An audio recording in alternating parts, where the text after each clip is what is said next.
Points लेकर आए थे आज यहाँ पर। मनरेगा जो ग्रामीण रोजगार गारंटी की योजना है, जिसका कानून के तहत कोई लिमिट लगाया नहीं जा सकता, उस योजना को खत्म करने पे आज ये सरकार आमादा है। पिछले साल इस योजना में 90,000 करोड़ रुपया खर्च हुआ, लेकिन इस साल एलोकेशन सिर्फ 60,000 करोड़ किया। हम सोच रहे थे कि ये होगा कैसे, यूनिवर्सल स्कीम है, पैसा कम कैसे हो गया। अब पता लगा है कैसे हुआ है। मिनिस्ट्री ने एक ऐसा सर्कुलर निकाला है कि मनरेगा के वर्कर को पेमेंट सिर्फ तभी होगा आधार से लिंक उसका बैंक अकाउंट किया जाएगा। और सरकार को पता है कि 100 में से 57 वर्कर का लिंक नहीं है। इसका मतलब है कि सरकार ने एक स्कीम बना ली है कि आधे मनरेगा वर्कर को घर पे बैठा देना है। वो अपना घूमता रहेगा, बैंक में जाएगा, बैंक कहेगा केवाईसी लाओ, केवाईसी वाले कहेंगे ये वाला सर्टिफिकेट लाओ, तुम्हारा नाम यहां कुलवंत है, वहां कुलविंदर है, इसको आप चेंज करो, और वो घूमता रहेगा। 6 महीना लग जाएगा, इतने में सरकार का काम निकल जाएगा। तो ये मनरेगा स्कीम को खत्म करने की साजिश है। सरकार ने 2 टाइम एक अटेंडेंस की स्कीम, ऑनलाइन अटेंडेंस की स्कीम भी निकाली है। उन इलाकों में जहां इंटरनेट काम नहीं करता, शहरों में काम नहीं करता, कहते हैं गांव के अंदर काम करेगा।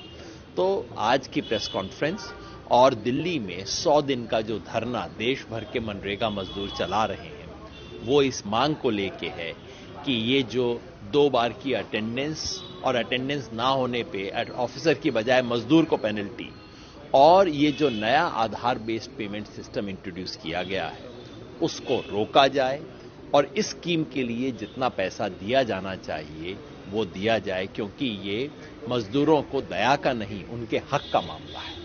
सर, बीबीसी डॉक्यूमेंट्री के बाद बीबीसी दफ्तर पर इनकम टैक्स की लगातार रेड पड़ रही है, इसे कैसे देखते हैं?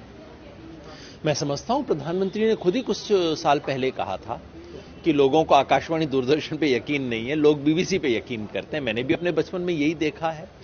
और उस बीबीसी पे हमला करना का मतलब बिल्कुल साफ है कि हमारे खिलाफ बोलोगे तो तुम पे छापा पड़ेगा, या तो हमारे पीछे हो लो, नहीं तो तुम्हारे खिलाफ छापा पड़ेगा।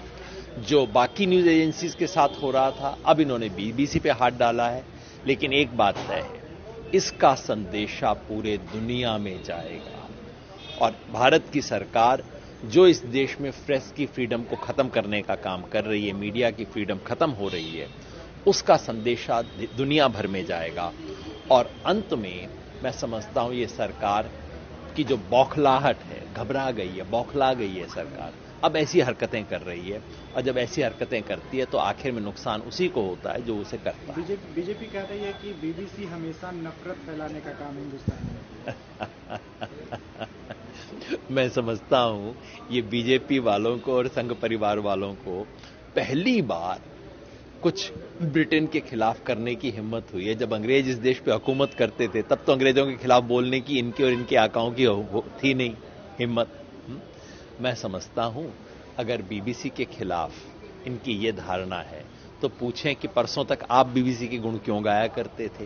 अटल बिहारी वाजपेयी क्यों कहा करते थे कि बीबीसी सुनो, दूरदर्शन आकाशवाणी झूठ बोलता है? नरेंद्र मोदी खुद क्यों कहा करते? ये अपनी ही पुरानी बाइट्स को चेक कर लें तो ज्यादा अच्छा भाजपा कह रही है कि बीबीसी का प्रचार और कांग्रेस का एजेंडा बिल्कुल सेम है। मैं समझता हूं थोड़े दिन बाद वो ये भी कहेंगे कि ये बीबीसी का प्रचार कांग्रेस का एजेंडा, जन आंदोलनों का एजेंडा और इस देश का संविधान सारा एक जैसा है। मैं समझता हूं इस देश के संविधान से घबराए हुए हैं, ह्यूमन राइट्स से घबराए हुए हैं, इंटरनेशनल नॉर्म्स से घबराए हुए हैं, अपने आप से घबराए। कानपुर में जो एक मां और एक बेटी की जलकर हत्या हो गई बुलडोजर कांड के बाद, इसको लेकर आप क्या कहेंगे? सवाल लगातार बुलडोजर से उठ रहे हैं।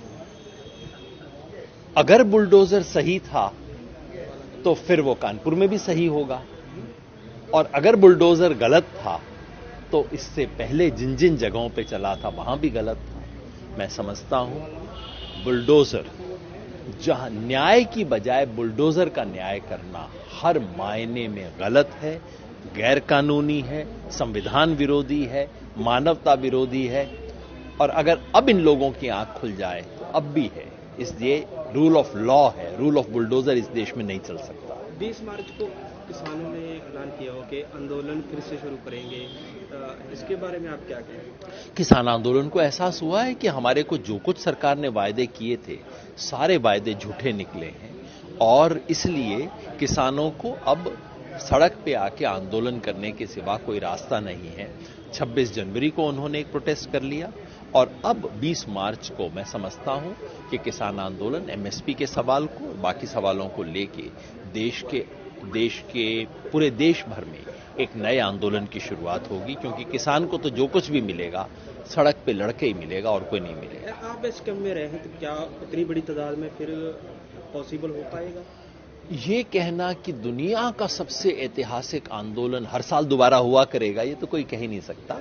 लेकिन उस आंदोलन से जो ऊर्जा हासिल हुई है, जो ताकत हासिल हुई है, उसके दम पे किसान आंदोलन अपना या तो इस सरकार को दबाएगा और अगर ये सरकार नहीं दबाई तो इस सरकार को निकालेगा और आने वाली सरकार की गिच्ची पकड़ेगा। किसान को तो गिच्ची पकड़नी है रूलर की, ये नहीं तो उसको बाहर करके दूसरे को लेके आएगा। आंदोलन जरूरी नहीं कि उतना बड़ा आंदोलन उसी शक्ल में बार बार हो, लेकिन उतना बड़ा आंदोलन करने से जो किसान आंदोलन की एक ताकत बनी है, उस ताकत का इस्तेमाल बिना सड़क पे आए भी किया जा सकता है। भारत पूरा घूम कर आए हैं, भारत जोड़ो यात्रा में रहे हैं, कैसा माहौल देख रहे हैं? क्या आपने देखा है लोगों की परेशानियां? मैं समझता हूं देश बदल रहा है। भारत जोड़ो यात्रा जो थी ये दर्द से दर्द का रिश्ता जोड़ने की यात्रा थी और खासतौर पे किसान का, मजदूर का, औरत का, दलित का, आदिवासी का, इनका दर्द सुना। इस देश में बहुत गहरे दर्द हैं, लेकिन उनको सुनने की तैयारी इस देश के आकाओं की नहीं है। इस भारत जोड़ो यात्रा के जरिए उसकी एक समझ बनी है, लेकिन खाली समझ बनाने से काम नहीं चलेगा। अब उस समझ को जमीन पे ले जाना है, लोगों को इकट्ठा करना है और उस काम में हम लग गए हैं।